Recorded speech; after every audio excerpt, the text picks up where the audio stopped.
აი ხა მე რო ვიყო მაგალითად, იქ გამოაცხადებს სასწრაფოდ კარანტინს. სამთავრობო რო ვიყო. თუ არ შეიძლება ამ დაავადებული თევზის ვიღაცა შეიძლება აიღოს ეს ცოცხალია კი ბატონო, მაგრამ მოკიდა ხელი და წამოიღო ბაზარში და ვის რა გარანტია აქვს იმ თევზს რა ჭირს? იცის ვინმე?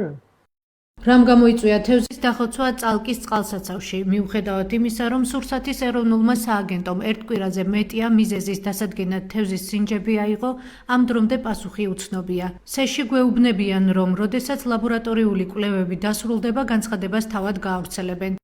თევზის დახოცვის რამოდენიმე სავარაუდო მიზეზზე საუბრობს წალკის ტბის თევზჭერის ლიცენზიის მფლობელი ზვიად ჯიქია. მისი თქმით, ერთ-ერთი ვერსია უამინდობის გამო თევზების დაგვიანებული ქვირითობაა, რამაც მათი იმუნიტეტის დასუსტება და შემდგომი დახოცვა გამოიწვია. ჯიქია ასევე ვარაუდობს, რომ მიზეზი თევზებში შესაძლო ინფექციური დაავადების გავრცელება იყოს. მისი კიდევ ერთი ვერსიის თანახმად, თევზის მასობრივი დახოცვის მიზეზი შესაძლოა ძლიერი ნალექების შედეგად დატბორილი სასოფლო-სამეურნეო ნაკვეთებიდან. წყალსატევში პესტიციდებისა და სხვა ქიმიური ნივთიერებების ჩაღვრა გამხდარიყო, რამაც შესაძლოა წყლის ეკოსისტემაზე უარყოფითი გავლენა იქონია. თუმცა ყველა ზემოთ ჩამოთვლილი ვარაუდი ჯერჯერობით მხოლოდ ვერსიად რჩება, რადგან ოფიციალური მიზეზი კვლავაც დაუდგენელია. ეს არის მოწამვლა, რაც გამოწვეულია იმით, რომ ესე იგი ელემენტარულად ის ნათესები, რომლებიც წლების განმავლობაში მუშავდებოდა პესტიციდებით და სასუქებით, ის დაიტბორა. არა მარტო ჩვენთან დაიტბორა, არამედ მდინარე რომ მოდიდა, იმხელა მოდიოდა, რომ ლამის სოფლები წამოიღო. ანუ მთელი კალაპოტი მდინარის და მისი მიმდებარე ტერიტორია, რომელიც წლების განმავლობაში შეიძლება იყო სასუქებით, ან პესტიციდებით, ან სხვა რამე ავადმყოფობით დაბინძურებული, ეს ყველაფერი წამოიღო წყალსაცავში. გაზაფხული წალკაში მოვიდა ერთი კვირის წინ. ანუ როგორც წესი, თევზი ქვირითობს გაზაფხულზე, ხო? მაგალითად აპრილის ბოლოს, ნუ მაისში, მაგრამ ეხლა მოვიდა ივნისი. და ივნისის დღეს არის 16. შესაბამისად, ის ქვირითი, რომელიც მას მომწიფებული ჰქონდა და ასე ვთქვათ, უნდა ექვირითა, ვერ იქვირითა.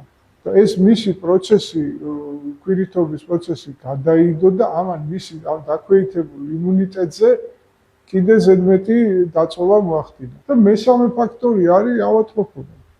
სანამ პასუხისმგებელი უწყებები კვირაზე მეტია თევზის დახოცვის მიზეზის დასადგენად ლაბორატორიულ კვლევებს ატარებენ, წყალსატევის პირას დახოცილი თევზი ლპება, ვინ უნდა დაასუფთავოს ტერიტორია. გარემოს დაცვის სამინისტროში ამბობენ, რომ აღნიშნულის ვალდებულება წალკის მერიას აქვს. მერიაში კი თავის მხრივ ლაბორატორიული კვლევების დასრულებას ელოდებიან. დიდი რაოდენობით მკვდარი თევზის დატოვება წყალსაცავის სანაპირო ზოლსა და უშუალოდ წყალში კატეგორიულად დაუშვებელია, რადგან დიდი მასის ლპობა მკვეთრად აუარესებს წყლის ხარისხს, იწვევს ორგანული ნივთიერებების მოჭარბებას და ჟანგბადის მწვავე დეფიციტს. ამას ილიას სახელმწიფო უნივერსიტეტის ასოცირებული პროფესორი, ზოოლოგიის ინსტიტუტის ჰიდრობიოლოგიისა და იქთიოლოგიის განყოფილების ხელმძღვანელი ბელა ჯაფუშვილი გვეუბნება. მისივე თქმით, ობისას გამოიყოფა ტოქსინები, რომლებიც უდიდეს საფრთხეს წარმოადგენს ცოცხალი ორგანიზმებისთვის. შეიძლება თუ არა ახლა ამ წყალსაცავში თევზაობა, წყლის გამოყენება საქონლის დასაწყურებლად ან ნათესების მოსარწყავად. ჩვენ პროფესორს ეს შეკითხვაც დავუსვით. დაუშვებელია როგორც მკვდარი თევზის შეგროვება, ისე წყალსაცავში ამ პერიოდში ცოცხალი თევზის დაჭერა და საკვებად გამოყენება. თუ ყდომა გამოწვეულია ტოქსინებით ან ბაქტერიული ინფექციით, ის ორგანიზმში გროვდება და თევზის შეწვა ან მოხარშვაც კი ვერ ანეიტრალებს ზოგიერთ მყარ ტოქსინს. ამან შეიძლება გამოიწვიოს მძიმე მოწამვლა. კატეგორიულად არ შეიძლება მკვდარი თევზის გამოყენება სხვა ცხოველების საკვებად. წყლის გამოყენება საქონლის დასარწყურებლად სარისკოა. შესაძლოა გამოიწვიოს პირუტყვის მოწამვლა.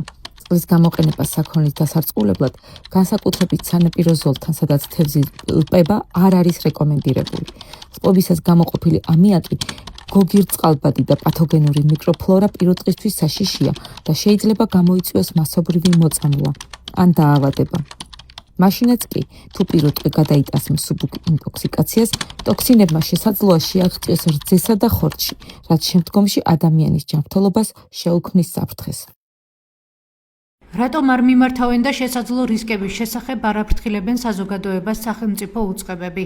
როდის გახდება თევზის მასობრივი დახოცვის მიზეზის ლაბორატორიული ანალიზის პასუხები? ამ კითხვებზე პასუხის მიღებას ჩვენ ერთი კვირის განმავლობაში განუწყვეტლად ვცდილობთ სურსათის ეროვნული სააგენტოდან, გარემოს დაცვის სამინისტროსგან, სოფლის მეურნეობის ლაბორატორიისგან და გარემოს დაცვითი ზედამხედველობის დეპარტამენტისგან.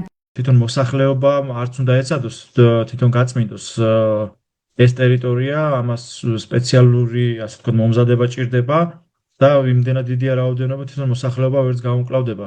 პასუხისმგებლობა უნდა იყოს პირველ რიგში წყალსაცავის მფლობელი ვინც არის და ადგილობრივი მთავრობა უნდა იყოს ახლა ყველაზე აქტიურად ჩართული ამ ტერიტორიის გაწმენდაში.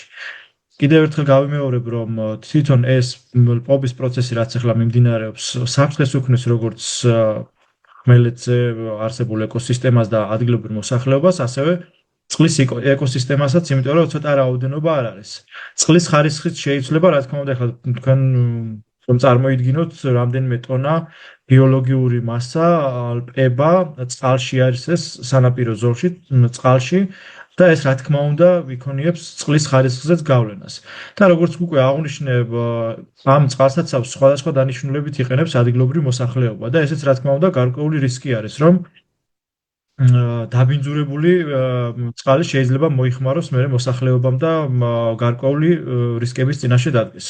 სანამ სახელმწიფო უწყებები დუმან, მოქალაქეები კითხვებზე პასუხს ითხოვენ და შიშობენ, რომ სანაპიროზე გამორიყული თევზის გამო შესაძლოა რაიმე სახის დაავადება გავრცელდეს.